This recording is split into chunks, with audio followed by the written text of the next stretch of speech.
Hello नमस्ते। आज चाहिँ हामी धुरा बजारको बाटो हुँदै बजारबाट फर्किँदैछौँ रुमतिर। आज चाहिँ म मेरो मम्मी बुवासँग छु। मेरो मम्मी बुवा चाहिँ शङ्खसभादेखि सिन्धुली बजार हेर्नको लागि आउनुभयो। बजारतिर अलिअलि डुल्नु भयो अनि त्यहाँदेखि फर्किहाल्यौँ हामी। अब हामी चाहिँ रुमतिर जाँदैछौँ। तपाईँलाई सिन्धुली कस्तो लाग्यो? सिन्धुली ठिकै छ, राम्रो लाग्यो मम्मीलाई।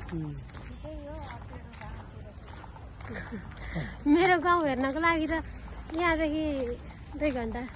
त्यो माथिको के मन्दिर हो? त्यो देखेको त टावर हो कि त्यहाँदेखि अलिकति उता त सेतो सेतो छ नि, त्यो चाहिँ मन्दिर हो, सिद्ध बाबा मन्दिर। त्यही त सिद्ध बाबा मन्दिर हो, त्यो टावर हो क्या।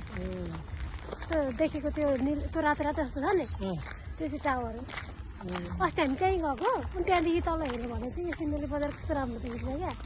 तल देखिन्छ अनि सबै हिँड्दै जान्थ्यो यत्रो उकालो। बाफ्रे 1 घन्टामा पुगिन्छ भन्नुभयो। जहिले त अझ हामीलाई आधी घन्टा पुगिन्छ भन्नुभएको थियो।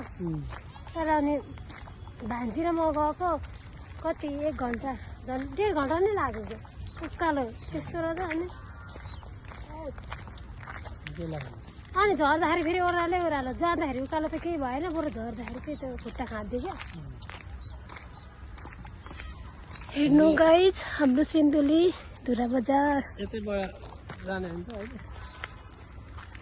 अहिले त यता जाने, हिजो हामी यतिबाट आएको हो नि त। तपाईँहरूलाई उहाँ भेटेको मैले।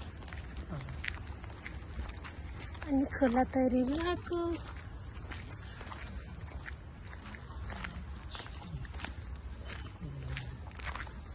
कति भइसक्यो? 2 महिना यतिखेर त म भेट्नु आउनु आउनु होला। 11 बजेको आउनु हुने त आइसक्नु भयो होला। तर आइसक्नु भएको होला, फोन त गर्नुहुन्छ। आउनु भएको छैन होला।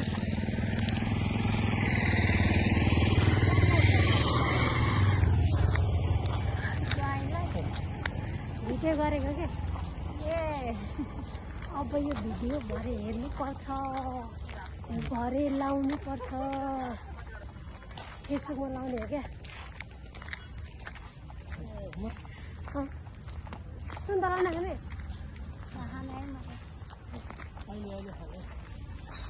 अहिले त्यो बाहिर घाम ताप्दै खानु, कोठामा त चिसो हुन्छ।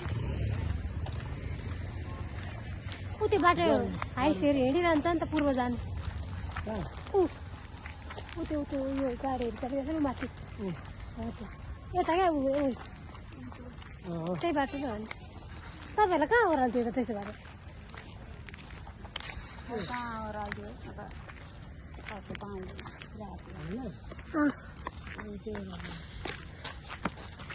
उहाँ चाहिँ मेरो मम्मी,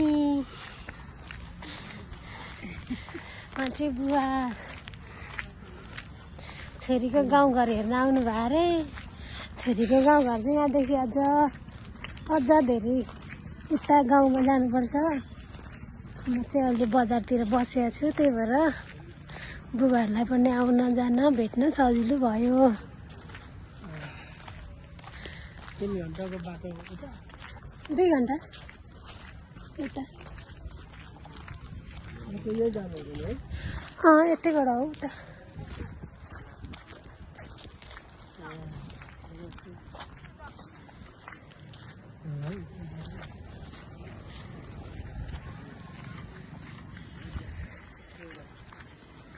पहाडको नजिक रहेछ।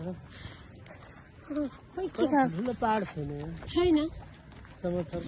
समथर जस्तै छ। यो पहाड भत्किसकेर यहाँसम्म बनिएर क्या। त्यो त के जान्नु, उता घर जाने बाटोतिर चाहिँ त्यस्तो ठाउँ पनि छ। अब उता हाम्रो खानबारी जाने बाटो जस्तै के घरहरू बनाउन थालेको होला नि त, होइन तराई जस्तै हो। तराई चाहिँ त्यस्तै गरेको हो त, त्यसो त ठाउँै त्यस्तो हो नि।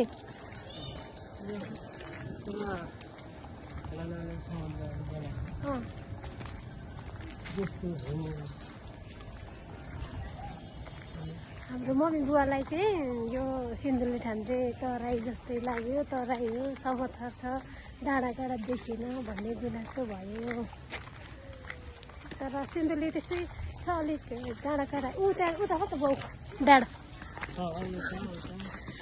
तर हाम्रो खाँदरीमा जस्तो चाहिँ छैन नि त है।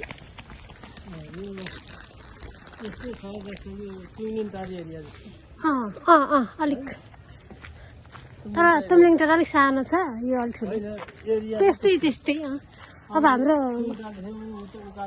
हाम्रो ठाउँमा जान चाहिँ उता जानुपर्छ। तर अब हामी चाहिँ बजार हेरेर एकछिन घुमेर पनि रुमतिर फर्किँदैछौँ। मेरो रुम आइपुग्न लाग्यो, म बस्ने कोठा।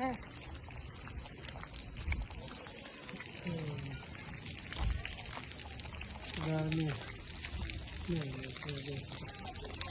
महिनामा त धेरै गर्मी हुन्छ। बिहान बेलुका साह्रो परेर जाडो होइन, अनि दिउँसो घाम लागेपछि गर्मी हुन्छ। त्यस्तो ठाउँ छ यहाँ के को